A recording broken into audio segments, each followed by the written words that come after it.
Perkenalkan, saya Indah Nurlaila NIM 201033777. Halo, perkenalkan nama saya Kadenda Krisma Dewi, NIM 201033372. Halo, perkenalkan nama saya Pandani Madesinta Nirmala Putri dengan NIM 201033379. Halo, perkenalkan nama saya Nala Pita Juana dengan NIM 201030668. Halo, perkenalkan nama saya Selinanda Bintang Pramesti dengan NIM 201033388.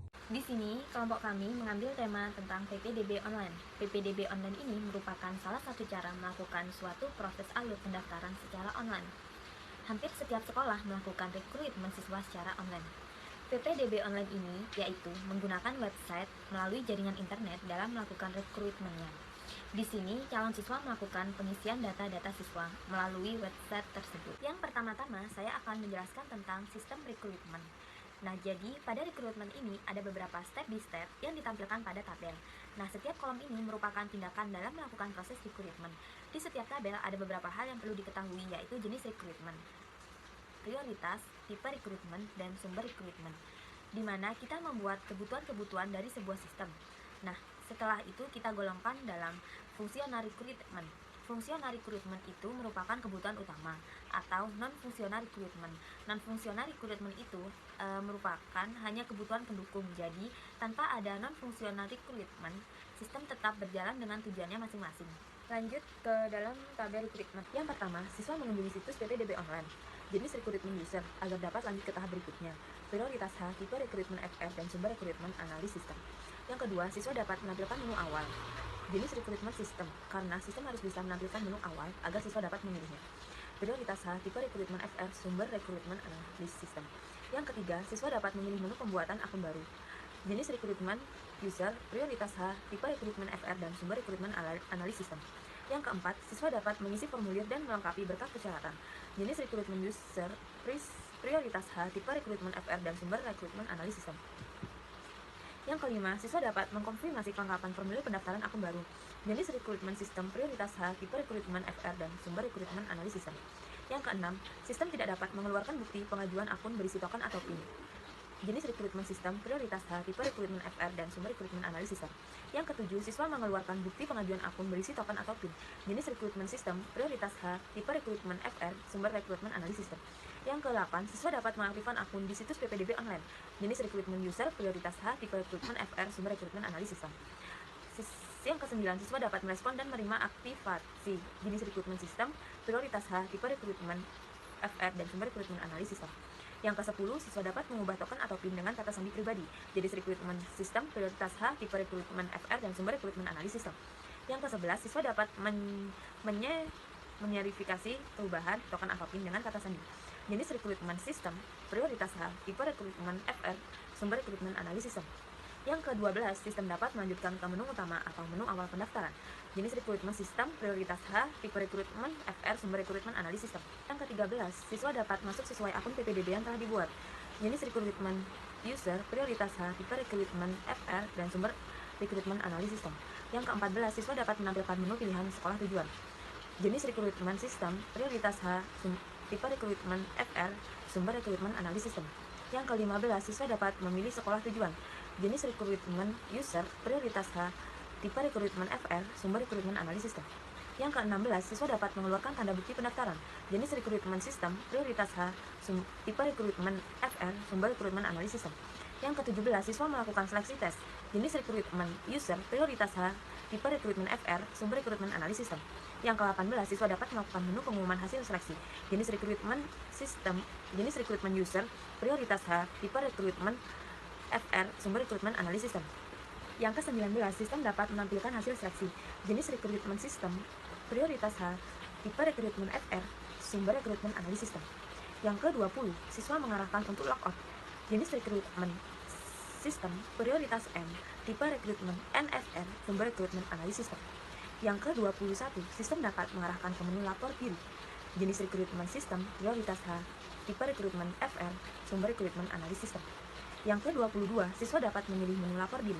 Jenis rekrutmen user, prioritas H, tipe rekrutmen FR, sumber rekrutmen analis sistem. Yang ke-23, sistem dapat mengeluarkan tanda bukti lapor diri sebagai menu baru sekolah tujuan. Jenis rekrutmen sistem, prioritas H, tipe rekrutmen FR, Sekian dari saya, terima kasih. Baik, di sini saya akan membahas tentang use case. Yang pertama yaitu use case mengelola menu. Rekrutmen ini masuk ke dalam use case tersebut karena rekrutmen ini memiliki tujuan yang sama, yaitu untuk mengelola menu.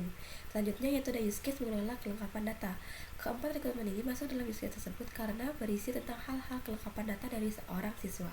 Kemudian selanjutnya itu use case login.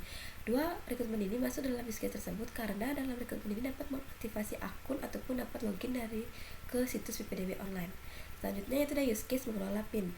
Dua, rekrutmen ini masuk dalam use case tersebut karena dapat mengubah dan verifikasi token ataupun PIN. Selanjutnya yaitu ada use case pemilihan sekolah. Kedua, rekrutmen ini masuk dalam use case tersebut karena di sini dijelaskan bahwa siswa dapat memilih sekolah tujuan, maka dari itu kita buat use case pemilihan sekolah. Selanjutnya yaitu ada use case mengelola hasil. Ketiga, rekrutmen ini masuk dalam use case tersebut karena rekrutmen ini dapat menampilkan hasil seleksi ataupun pengumuman. Dan yang terakhir itu ada use case laporan. Kedua, rekrutmen ini masuk dalam use case tersebut karena di sini rekrutmen ini dapat mengeluarkan ataupun mencetak bukti dan hasil. Selanjutnya itu ada use case diagram. Dalam use case diagram ini terdapat dua aktor, yaitu aktor sistem dan aktor siswa, di mana kedua aktor ini dapat mengelola menu, mengelola kelengkapan data, login, mengelola PIN, dan laporan. Namun di sini aktor sistem tidak dapat melakukan pemilihan sekolah karena di sini hanya siswa yang dapat memilih sekolah sesuai dengan tujuan yang mereka inginkan. Dan di sini juga terlihat aktor siswa tidak dapat mengelola hasil. Dan di sini terlihat juga use case mengelola menu, mengelola kelengkapan data, mengelola PIN, pemilihan sekolah, mengelola hasil dan laporan dengan use case login. Kenapa? Karena agar kita dapat mengakses hal-hal tersebut terlebih dahulu kita harus login dalam situs PPDB online. Maka dari itu use case mengelola menu dan yang lainnya ini include dengan use case login. Oke, activity diagram pembuatan akun PPDB ini mengacu kepada rekrutmen yang telah kami buat. Di sini start point-nya berada di siswa. Di pembuatan akun PPDB ini ada decision mengenai kelengkapan formulir pendaftaran. Apabila tidak lengkap formulir pendaftarannya, maka dinyatakan invalid atau tidak valid dan sistem akan mengembalikannya ke siswa untuk mengisi ulang formulir dan melengkapi berkasnya. Apabila sudah lengkap formulir pendaftarannya, maka dinyatakan valid dan sistem akan mengeluarkan bukti pengajuan akun dan activity diagram akan berjalan sesuai dengan yang telah kami buat. Dan terakhir, endpoint-nya berada di sistem setelah memverifikasi perubahan kata sandi. Lanjut ke activity diagram pendaftaran. Di sini start point-nya di siswa dan tidak ada decision, maka activity diagramnya akan berjalan sesuai dengan PowerPoint ini. Dan terakhir, endpoint-nya berada di siswa setelah melakukan seleksi tes. Pada activity diagram lapor diri, start point-nya ada di siswa. Lalu decision-nya mengenai menu hasil seleksinya. Apabila siswa dinyatakan tidak lulus, maka sistem akan selesai sampai di menampilkan menu hasil seleksi dan endpoint. Lalu, apabila siswa dinyatakan lulus, maka sistem akan mengarahkan menu ke lapor diri dan siswa akan melanjutkannya sampai siswa mencetak tanda bukti dan activity diagram akan dinyatakan selesai. Terima kasih. Saya akan menjelaskan tentang sequence diagram. Yang pertama yaitu pembuatan akun PPBD online. Siswa dapat mengakses halaman utama untuk membuat akun baru dan sistem akan menampilkan menu akun berhasil. Selanjutnya, siswa dapat mengakses halaman pengguna data untuk mencocokkan data. Jika datanya sudah cocok, maka sistem akan memvalidasi dan menampilkan data. Siswa dapat mengakses menambahkan data pengguna. Selanjutnya, sistem akan memvalidasi. Dan siswa akan mengakses data pengguna untuk menampilkan akun baru berhasil disimpan. Siswa akan memilih menu edit akun. Selanjutnya, siswa akan mengubah kata sandi pada data pengguna dan sistem dapat mengverifikasi perubahan kata sandi. Selanjutnya, sistem akan memvalidasi. Selanjutnya, siswa dapat ditampilkan menu kata sandi berhasil diubah.